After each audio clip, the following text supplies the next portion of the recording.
The headline telling you it's over is rarely the end. Though there's a joke among journalists who cover wars and disasters that when you start doing the story about the zoo animals and whatever crisis you're in, it might be time to think about going home. And I am just as guilty as anyone else. I say this with love because I've been part of that tribe and I have done the zoo story, sometimes really well, like in Odessa. We tend to all in on one story, and this is all of us. We become obsessed with every twist and turn. How wide exactly is that one shipping lane in the Strait of Hormuz? We watch every statement and we try to decipher what it means. The minutiae. How does that mine stick to the side of a ship? Who's going to run the strait?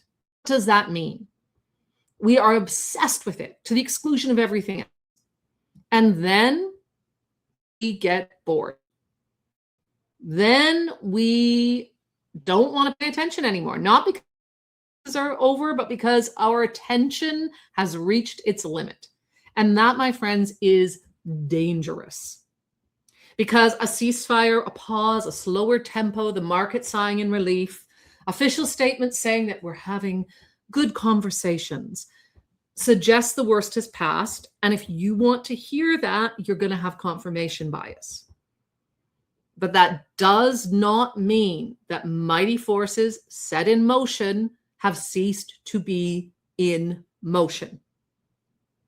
I would also point out that I'm still in favor of ceasefires because bombing nightly is not good for humans and other creatures. But that motion that continues, that is world shaping. That is what it looks like when we turn on the lights or fill up our gas tanks. That is how trade operates, how supply chains.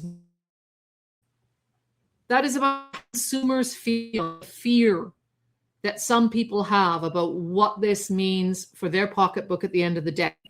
And it is definitely still moving the scramble for power and who's going to be allied with who and have the upper hand.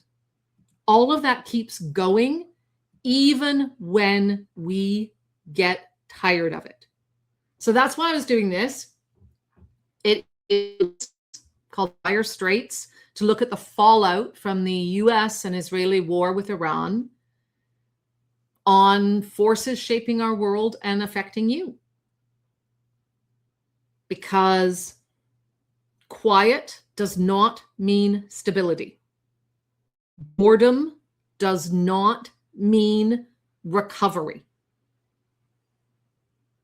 It just means you're human and you don't want to pay attention anymore. Right now, you need attention to these tectonic plates that are settling and shifting and fracturing. Because what follows those grabby headlines is arguably as or more important than that heavy news period itself. And this isn't just one crisis. It is an accelerator that were already happening. The Gulf reconsidering its security architecture. And that means, are we going to be friends with the US? Are we going to be better friends with China? Energy becoming pragmatism than ideology. And what that looks like in practice around the world being very different. Alternative trade routes. The Arctic, right? The Cape of Good Hope, Turkmenistan. You'll hear more about that in a few weeks. When I don't actually just mean supporting artisans in your neighborhood. It's going to be about defense. It is where and how do we support our defense industries? And it is about this massive gap between what has been happening in the markets and what has been happening on the street in terms of who has confidence in where our future is going. Underneath that all, earthquake. Assumptions that you and I, businesses, institutions had about what this world was going to be built on. The foundations we thought were going to exist in December 2025 do not look the same in May 2026. What does that remind me? I've been calling this the energy pandemic I'm not saying I think it is a perfect, totally don't. I know it's not perfect, but it's useful.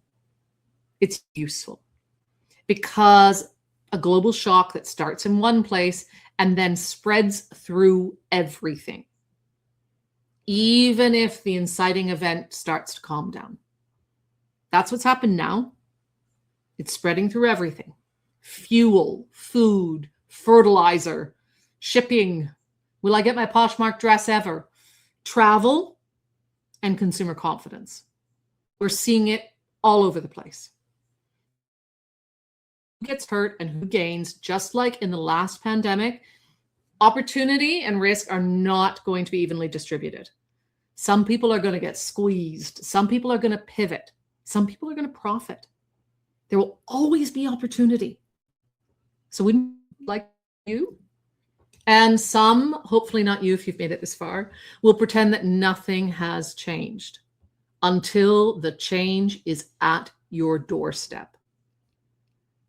And this brings me to one of the things I have seen again and again all over the world. Natural disasters, political shocks, people recovering from wars. Humans are extraordinary at two things: adapting and forgetting. We adapt fast. Something happens and we think, oh, this is life-changing. I'm never going to get over this. 24 hours later, we find workarounds. We start rebuilding. We keep going brilliantly. And as part of that, often we forget why we had to adapt in the first place. Comes the new normal. COVID was the perfect example. Companies learned to diversify their supply chains, to think about work differently. We all learned to watch Netflix ad nauseum and bake sourdough bread. But we also learned to make decisions quickly, to work together, to pay attention to fragility. And then a lot of those lessons, we quietly learn, thank God that's over. I never want to think about that again. But that's a trap, because we adapt fast enough to innovate and survive crises, and then we forget fast enough to expose ourselves again to the same threat. So the question I would love for you to ask yourself now, not, oh, are we there yet? Can we move on? But can we see what is still moving underneath the surface? And more importantly, can we adapt quickly enough to the signals without waiting for the certainty and the hard data that may arrive too late? I am a big fan of hard data, but I will tell you, in most cases where uncertainty is this prevalent, it is going to arrive in time for someone, not me, to say, I told you so. I'm not going to pretend I know the future. I am not a tea leaf reader, but I don't need to, and neither do you. We just need to pay attention to forces that are all moving.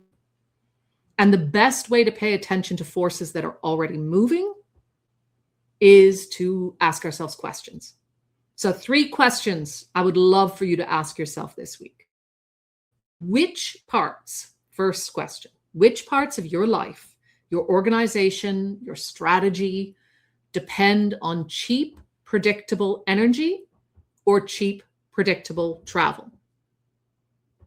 Second, which supply chain or market access assumptions have you taken for granted even since this shock began?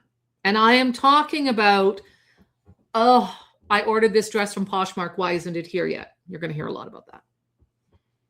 Third, and really maybe take some time to reflect, put the Tiger King on in the background, and take yourself back.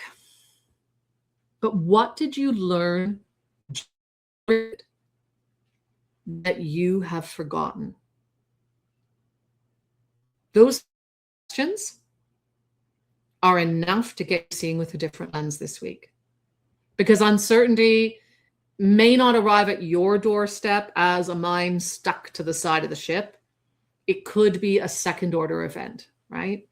It could be that when it really hits you, it's going to be a supplier that suddenly passes on a huge cost increase. It could be a really nervous customer. It could be a government suddenly making all sorts of different decisions about their priorities and their alliances.